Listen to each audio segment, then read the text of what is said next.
One of the most fundamental concepts of game design is flow. To absorb a player, you want them to be in the zone, and this is easier to dilute than you might think. At a base level, for a player to enter flow, a game's challenge needs to match player ability. If a game is too easy, boredom isn't far away, but if a game is too hard, frustration or anxiety take hold. When we talk about single player games being perfectly balanced, we generally mean they flow very well. The target audience feels challenged but also capable. Imagine then working at Nintendo in 2014.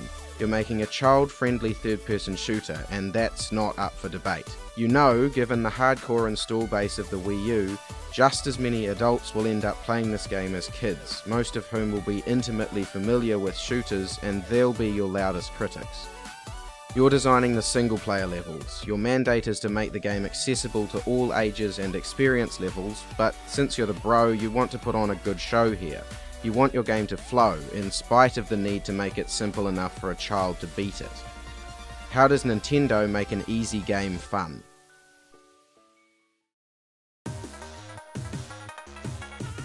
For the first few levels, they don't do anything fancy. This might be baby's first shooter after all, and even if you've played 100 shooters, it's a safe bet you'll accept a few tutorial levels which take some time to introduce the base mechanics. Then, however, Nintendo gets clever. They freeze the level of difficulty and dress it up as many different ways as they can think of. Splatoon's single player is built around level and enemy design gimmicks. Obstacles are ideas that are used once or twice and then cycled out in favour of something new. It is not about mechanical growth. The player starts with all the abilities they end with, which are limited to jumping, shooting ink, swimming through it, and a couple of special moves. It's all the various ways the ink interacts with the level gimmicks which provide the variety. Splatoon's levels are separated into 4 zones, and the thing is, levels within these zones aren't any easier or harder than each other. The difficulty curve is more like a series of difficulty plateaus.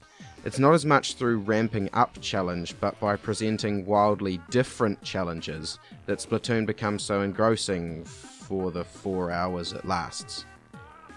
One level might introduce inflatable ink sponges, and the next could bring along ink eaters. Neither of these are any harder or easier than each other.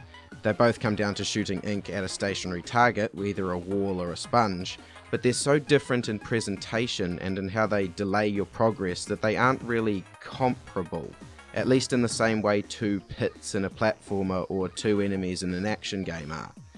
Better, worse, easier, harder, faster, stronger. These words don't really apply here. I don't know how many times I can use the word different before everyone gets sick of it, so here's some synonyms, get it out of the way. Dissimilar, unlike, divergent, disparate. This, my friends, is how Nintendo makes easy games fun. They create a set of core mechanics, typically very polished and satisfying, and then applies those mechanics in ways which are so drastically unassociated from one another. The beauty here is that in many of their games you're doing the same thing over and over. Shooting ink, jumping on things, swinging a sword. But you're also never doing the same thing twice. Shooting ink at a balloon while grinding on a rail. Jumping to flip switch a platform. Swinging a sword to hurt an enemy or cut down a tree or God knows what else. I don't like these games very much.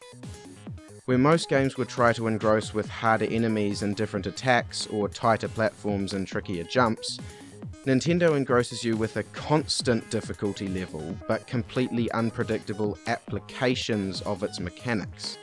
It's not that you're forced to improve as the challenge increases. Your skill level can stubbornly stay the same if the challenge is always so totally new.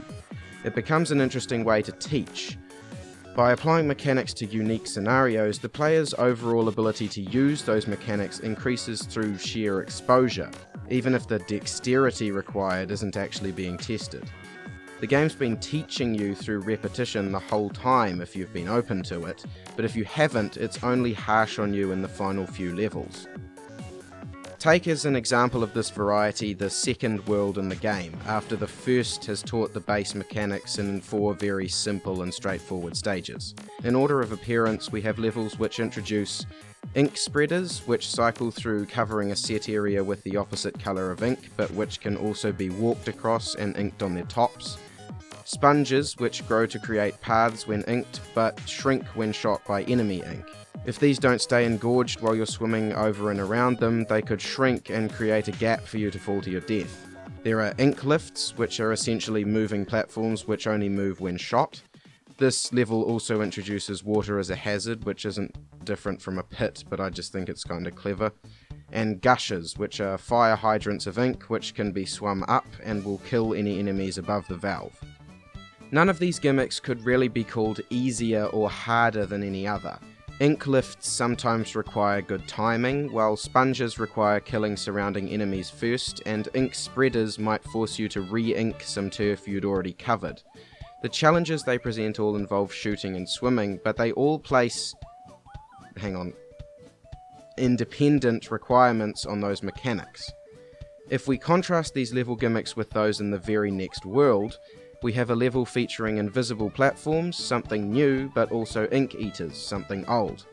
In the next level, the new ink grates, which you need to be in squid form to pass through, are combined with moving platforms, which we've seen before.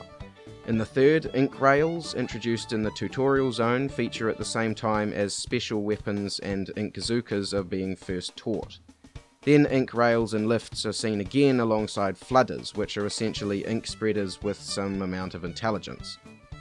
This way, Splatoon builds these difficulty plateaus in every world. The graph of its difficulty would look like this rather than this. It plateaus out for each world and exhausts every new concept which roughly fits the current level of difficulty, then increases it in the next world by taking the gimmicks already taught and combining them with new, harder ones. In the final world, grates are combined with moving platforms, are combined with ink spreaders, are combined with rotating platforms, which you have to swim up on the walls, which is always a little riskier. A lot of games, including much harder ones, will introduce concepts separately back to back and then combine them later on in a level. My boy Turbo Button did a passable breakdown of how Donkey Kong Tropical Freeze does this, but it's the way Splatoon introduces concepts of similar difficulty over several levels and then combines them as the game overall becomes harder that makes it stand out to me. Most games which do this keep ideas sort of insulated within each singular level. It's worth pointing out that Splatoon can't be expected to have no hint of a traditional difficulty curve at all. Every world contains an Octo Striker level and an Octoling battle, which focus on the core mechanics for a few minutes and make use of the multiplayer maps, with the goal being to get from one end to the other. Some of these can take less than a minute if you've played your fair share of multiplayer. The main bosses don't take place in multiplayer maps, but do tend to focus on the core mechanics as well, with targets to shoot, projectiles to avoid, and not an awful lot else. The final banger of a boss has very few gimmicks, and I admire Nintendo's effort in readying the player for multiplayer while still doing something creative with each and every one of the regular levels.